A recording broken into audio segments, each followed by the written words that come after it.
अकाली दल ने खाता खोला है। बड़ी खबर हम आपको इस वक्त की बता रहे हैं। तो पंजाब के भी रुझान आने शुरू हो चुके हैं। वहीं उत्तराखंड की बात करें तो उत्तराखंड में बीजेपी 5 पर आगे चल रही है। तो बीजेपी अभी 5 पर आगे चल रही है उत्तराखंड में। तो लगातार देखिए रुझान आने शुरू हो चुके हैं और अब तक जो है बीजेपी, अगर हम बात करें उत्तराखंड की या फिर यूपी की, तो बीजेपी यहां पर आगे चल रही है। वहीं पंजाब की बात करें तो यहां पर अकाली दल ने खाता खोला है। तो बड़ी खबर लगातार हम आपको दिखा रहे हैं। यूपी में बीजेपी 25 पर आगे चल रही है। इस वक्त की बड़ी खबर, यूपी में बीजेपी 25 पर आगे चल रही है और तमाम मेहमान भी हमारे साथ मौजूद हैं। उनसे भी जान लेते हैं क्या कहेंगे कार्तिकेय जी।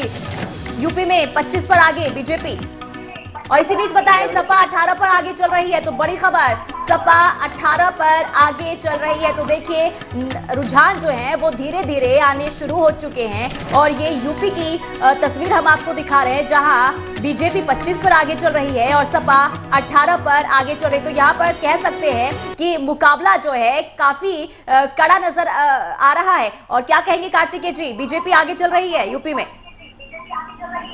देखिए, मैंने कहा कि बीजेपी वाले हमेशा शुरुआत में आगे चल पाते हैं, बाद में इनकी गाड़ी का इंजन फेल होता है। जो डबल इंजन है वो उनका फेल होगा और ये शुरुआत में अगर खुशी इनको दिख रही है अपने चेहरे पे, खुश हो ले थोड़े समय के लिए, तो जैसे जैसे समय बीतता जाएगा कि वो खुशी और वो लड्डू जो हजार ये बना करके आगे आ जाते हैं उसको रखने पड़ेंगे और खुशी इनके चेहरे से कम होगी।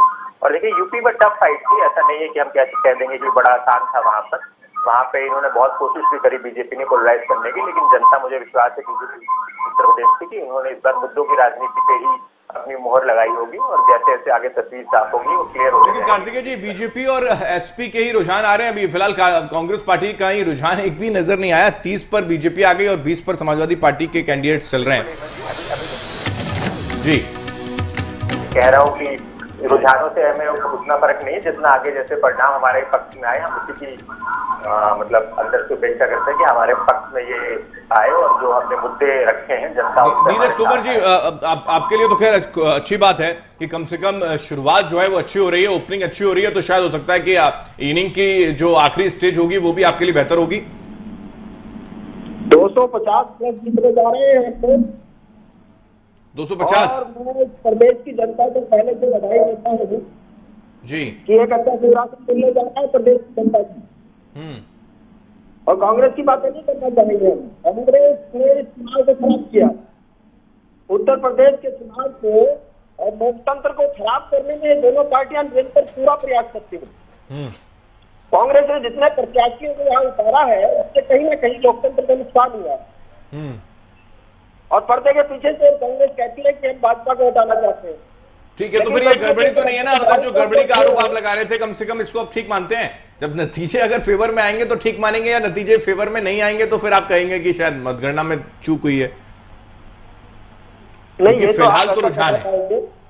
आप देश का चौथा स्तंभ है। आपको बेहतर कोई नहीं जानता है कि क्या गलतियां हो रही है, क्या गड़बड़ियां हो रही है, क्या जानबूझ के की जा रही है। हाँ, जो एग्जिट पोल 150 सीटों का अंतर दिखा रहे हैं, तो क्या इसको एक सर्वे घोटाला समझ लिया जाए जो भाजपा के द्वारा किया गया है अंतिम समय में? ठीक है, ओके सर, ठीक है। मैं लौट रहा हूं क्योंकि और भी हमारे साथ हमारे जो मेहमान हैं जुड़ गए हैं। अनुपम सिंह भंडारी बीजेपी से जुड़ गए हमारे साथ, जैन प्रताप सिंह सुभाषपा हमारे साथ जुड़ गए हैं और राजपुंजी राजनीतिक विश्लेषक के तौर पर हमारे साथ जुड़ गए हैं। राजपुंजी, आपके पास आ रहा हूं क्योंकि पहला रुझान आ गया और लगभग जो वक्त है वो लगातार बीत रहा है और उस बीच एक बड़ी और जानकारी अपने दर्शकों को हम पहुंचा दें। बीजेपी 32 सीटों पर उत्तर प्रदेश में आगे चल रही है, बड़ी खबर। और समाजवादी पार्टी के जो कैंडिडेट्स हैं उनमें 19 सीटों पर समाजवादी पार्टी आगे चल रही है उत्तर प्रदेश में हम जिक्र कर रहे हैं। उत्तराखंड में हालांकि फाइट जो है बीजेपी और कांग्रेस के बीच में लगातार जारी, जिसका जिक्र हरीश रावत भी कर रहे थे कि क्या सरकार तो खैर हम बनाने जा रहे हैं। राजपुंजी, क्या पहली प्रतिक्रिया फिलहाल रुझानों को लेकर?